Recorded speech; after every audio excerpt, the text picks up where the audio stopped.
आज मैं लेकर आया हूँ पार्ट ऑफ स्पीच, जो कि आप लोग व्हाइट बोर्ड में देख रहे हैं।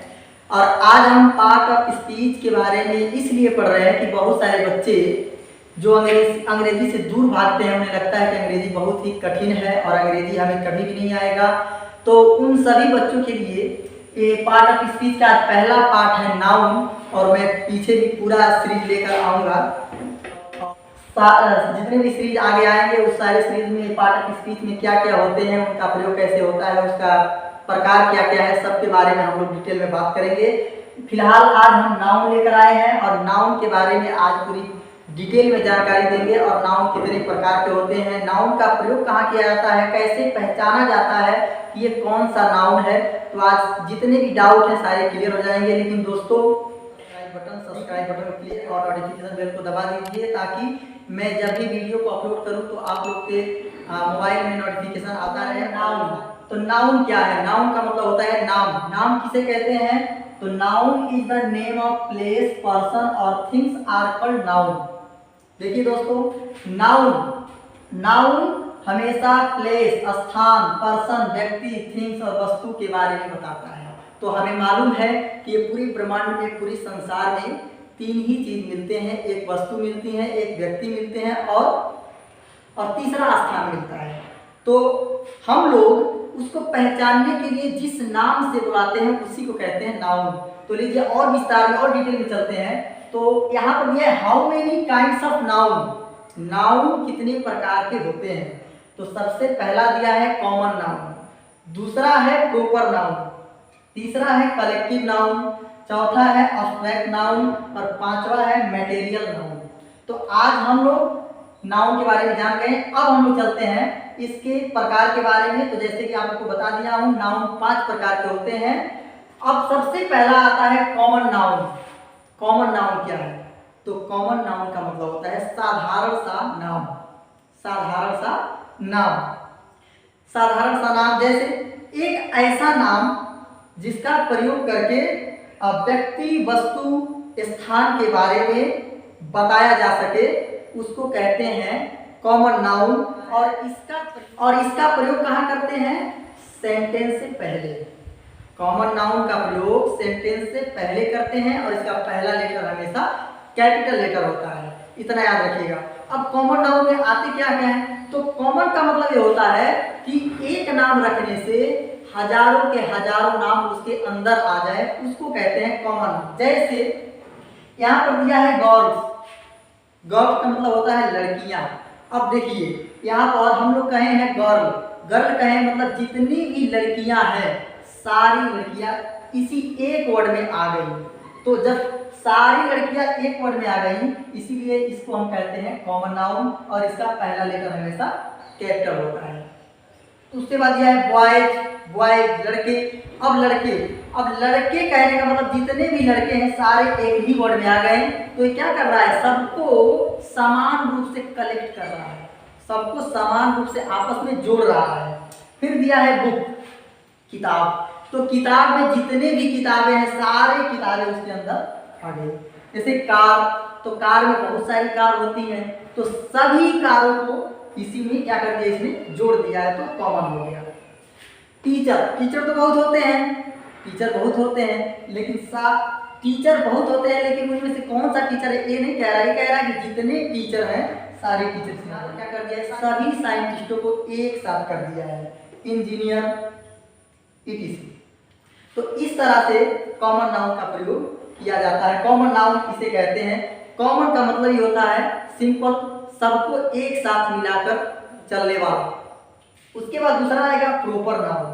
अब प्रॉपर नाउन किसी एक पार्टिकुलर नाम के बारे में बताता है, किसी एक विशेष नाम के बारे में बताता है। तो कॉमन नाउन और प्रॉपर नाउन में फर्क क्या होता है?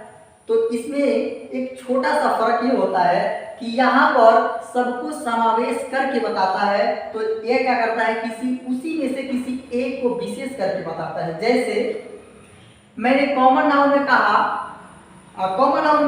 कंट्री, तो कंट्री में जितने भी कंट्री है सभी आ गए, तो हमारा हो गया कॉमन। लेकिन जब हम उसी को प्रॉपर कहेंगे तो कैसे कहेंगे? इंडिया, इंडिया, समझिए अच्छे से, इंडिया, इंडिया क्यों कह रहे हैं? देखिए कंट्री, देश में जितने भी देश है सभी देश आ गए कंट्री में, लेकिन हम उस कंट्री में से किसी एक पार्टिकुलर नाउन को निकाल रहे हैं इंडिया। तो ये क्या कर रहा है? किसी विशेष नाम को दिखा रहा है। तो जो विशेष नामों को दिखाता है उसे कहते हैं प्रॉपर नाउन। आशा करता हूं समझ में आ रहा होगा। जैसे मान लीजिए यहाँ पर दिया दिल्ली, दिल्ली, तो देखिए दिल्ली क्या है? एक शहर है, शहर है। तो शहर तो बहुत सारे हैं ना, शहर बहुत सारे हैं, लेकिन बहुत सारे शहरों में से इसने एक पार्टिकुलर शहर को चुना है, वो है दिल्ली। तो सिंपल सा समझिए कि बहुत सारे, जैसे काठमांडू, काठमांडू भी शहर है, शहर तो बहुत सारे हैं लेकिन बहुत सारे शहर में से एक शहर है काठमांडू। इंग्लिश, इंग्लिश, इंग्लिश क्या है? किताब है, एक किताब है। तो इंग्लिश एक किताब है, मैं कहूँ किताब तो हो जाएगा कॉमन, क्योंकि उसमें सारे जितने भी किताबें सब आ जाएंगे। लेकिन मैं कह रहा हूँ इंग्लिश किताब, तो वहां पर किताब तो है लेकिन कौन सा है? इंग्लिश किताब है। इंग्लिश किताब मतलब ये एक पार्टिकुलर नाम है, एक खास नाम है। ऐसे मैथ, साइंस, ये सब किताब के नाम है। तो नाम रख रहे हैं तो पार्टिकुलर है, नाम नहीं रख रहे हैं तो हो गया कॉमन। यही डिफरेंस होता है दोनों। उसके बाद यह है विराट कोहली। अब देखिए समझिए से, विराट कोहली, विराट कोहली क्या है? विराट कोहली एक खिलाड़ी है, विराट कोहली एक खिलाड़ी है। तो खिलाड़ी तो बहुत सारे हैं। अगर मैं कहूँ प्लेयर, अगर मैं कहूँ प्लेयर, तो प्लेयर का मतलब खिलाड़ी, तो जितने खिलाड़ी हैं सभी खिलाड़ी उसके अंदर आ जाएंगे। लेकिन उन्हीं खिलाड़ियों में से अगर किसी का नाम रख दूं, जैसे मान लीजिए खिलाड़ी में से एक नाम है विराट कोहली, तो मैंने रख दिया विराट कोहली, तो वो क्या हो गया? एक पार्टिकुलर नाम, पार्टिकुलर नाम हो गया। खिलाड़ियों में से वो एक खिलाड़ी जिसका मैं नाम रखा हूं वो खास है। तो इस तरह से एक पार्टिकुलर नाउन को हम क्या कहते हैं? प्रॉपर नाउन कहते हैं। जैसे मान लीजिए Sachin Tendulkar, Ganguly, it is simple भाषा में एक बार समझा दे रहा हूँ। कॉमन ये क्या करता है? सभी व्यक्ति और स्थानों को एक साथ जोड़कर शो करता है, दिखाता है। और ये प्रॉपर नाउन क्या होता है? किसी एक पार्टिकुलर नाम को दिखाता है, किसी एक पार्टिकुलर नाम को दिखाता है। अब सबसे बड़ी कंफ्यूजन ये है कि दोनों का शुरुआत जो होता है कैपिटल लेटर से होता है। तो कैसे हमें पता चलेगा कि ये कॉमन नाउन है कि ये प्रॉपर नाउन है? पता करने का सबसे आसान तरीका ये है कि जो कॉमन नाउन होता है वो हमेशा सेंटेंस से पहले शुरू होता है, हमेशा सेंटेंस से पहले शुरू होता है और उसका पहला लेटर कैपिटल होता है। दूसरी बात, प्रॉपर नाउन ये कहीं भी शुरू हो सकता है, सेंटेंस के एंड से लेके, स्टार्ट से लेके एंड के बीच में कहीं पर भी, चाहे ये सेंटेंस के शुरू में, चाहे ये सेंटेंस के बीच में, चाहे ये सेंटेंस के अंत में, कहीं पर भी आ सकता है। और जहां पर भी ये आता है उसका पहला फॉर्म हमेशा कैपिटल लेटर ही होता है। लेकिन आसान तरीका तो यही है ना कि आप लोग समझो कि जो वर्ड आया है, जो नाउन आया है, वो नाउन हमें क्या जानकारी दे रहा है? क्या वो बहुत सारे वस्तुओं को, व्यक्तियों को, स्थानों को एक ही में जोड़ के बता रहा है? अगर एक ही में जोड़ के बता रहा है तो कॉमन है। अगर किसी स्थान, किसी वस्तु या किसी व्यक्ति के बारे में बता रहा है और उसी पार्टिकुलर वस्तु के, व्यक्ति के बारे में बता रहा है, स्थान के बारे में बता रहा है, तो आप लोग समझ जाइए वो है प्रॉपर नाउन। तो इस तरह से कॉमन नाउन और प्रॉपर नाउन का प्रयोग हम लोग आसानी से कर सकते हैं, समझ सकते हैं। आशा करता हूँ अभी आप लोगों ने देखा कि हम लोग पहले पढ़े हैं कॉमन नाउन, उसके बाद प्रॉपर नाउन, उसको अच्छे से समझे भी हैं। अब तीसरा है कलेक्टिव नाउन। अब कलेक्टिव नाउन क्या होता है? तो कलेक्टिव नाउन का मतलब होता है कलेक्शन करना। कलेक्शन तो समझ रहे होंगे, बहुत सारी चीज़ों का कलेक्शन होता है। जैसे मान लीजिए किसी शॉप में गए तो वहाँ पर बहुत सारे कलेक्शन दिखाते हैं। जैसे मान लीजिए पैंट का कलेक्शन हो गया, शर्ट का कलेक्शन हो गया। तो कलेक्शन का मतलब होता है एक ग्रुप, एक समूह होता है। अब हम लोग विस्तार समझते हैं कि एक ऐसा नाम जो किसी समूह के बारे में बताए, किसी समूह के बारे में बताए, उसको हम कहते हैं कलेक्टिव नाउन। जैसे कि bunch of grapes, bunch of grapes क्या है कि ग्रेप्स का मतलब समझते हैं अंगूर, तो ये क्या है अंगूर का गुच्छा। तो मतलब जो अंगूर है वो किसी गुच्छे में है, मतलब उसके साथ में बहुत सारे अंगूर हैं। तो जो यहाँ पर अंगूर है उसको हम क्या कह रहे हैं बंच ऑफ ग्रेप्स, मतलब वो क्या एक समूह में है, एक ग्रुप में है, इसीलिए हम उसको कहते हैं कलेक्टिव नाउन। ऐसे आगे देखिए अ class of students, a class of students मतलब किसी क्लास में स्टूडेंट्स हैं, विद्यार्थी हैं। इसका मतलब ये होगा कि वो जितने भी विद्यार्थी हैं एक क्लास के अंदर हैं और ग्रुप में बैठे हुए हैं, समूह में बैठे हुए हैं, तो उनको कहते हैं अ क्लास ऑफ स्टूडेंट। यहाँ दिया है a flock of birds, a flock of birds मतलब अब बर्ड्स का मतलब क्या होता है पंछी होता है, चिड़िया होता है। अब ये जो चिड़िया है ये क्या है एक झुंड में है, अ फ्लॉक ऑफ बर्ड्स मतलब चिड़ियों का समूह, मतलब बहुत सारी चिड़िया हैं जो एक साथ उड़ रही हैं या बैठी हुई हैं, जो भी कर रही हैं, तो ये ग्रुप में है, इसलिए हम कहते हैं कलेक्टिव नाउन।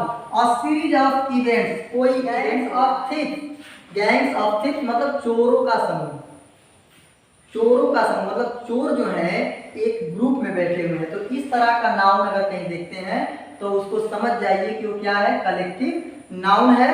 अब इसी तरह से हमारा चौथा आता है एब्स्ट्रैक्ट नाउन।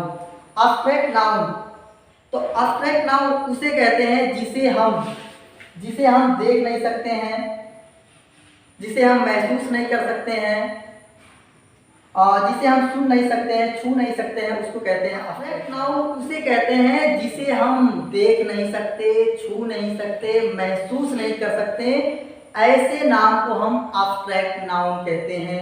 जैसे एग्जांपल के माध्यम समझिए, यहाँ पर एग्जांपल दिया है लव, लव लव क्या है उसे देख सकते हैं, उसे महसूस कर सकते हैं, उसे छू सकते हैं, बिल्कुल नहीं, तीनों काम नहीं कर सकते हैं, इसीलिए ये जो नाउन है इसको हम एब्स्ट्रैक्ट नाउन कहते हैं। हैटर, हैटर क्या है इसे भी हम ना देख सकते हैं, ना छू सकते हैं, ना महसूस कर सकते हैं। इसी तरह से दिया है एंगर, एंगर का मतलब रीस होता है, तो ये क्या है इसे भी ना देख सकते हैं, ना छू सकते हैं, ना महसूस कर सकते हैं। इस तरह से दिया है joy, enjoyment, delight, desire, goodwill, etc, ये जितने भी नाम हैं सबको हम कहते हैं एब्स्ट्रैक्ट नाउन कहते हैं। इसी तरह दिया है मटेरियल नाउन। मटेरियल नाउन का मतलब क्या होता है, तो मटेरियल का मतलब सिंपल समझ जाओ ना, तरल पदार्थ, तरल ठोस पदार्थ, तरल ठोस पदार्थ, यही तीन आते हैं इसमें, तो इसको कहते हैं मटेरियल नाउन। जैसे एयर, एयर का मतलब हवा, क्या है क्या है ये है गैस है, ये गैस है। ये क्या है क्लोथ, कपड़ा, ठोस है। और ऑयल, तेल, तेल क्या है तरल है। इस तरह से गोल्ड तत्व है, मेटल, डायमंड, ग्लास, etc, इस तरह के जितने भी नाम आते हैं उनको हम कहते हैं मटेरियल नाउन। तो आशा करता हूं दोस्तों आज का जो पार्ट ऑफ स्पीच का जो पहला भाग था नाउन का आप सबको अच्छे समझ में आ गया होगा। देखने के लिए नीचे सब्सक्राइब बटन को दबा दीजिएगा, जब भी मैं वीडियो डालूंगा तो आप लोगों को नोटिफिकेशन सबसे पहले मिलेगा।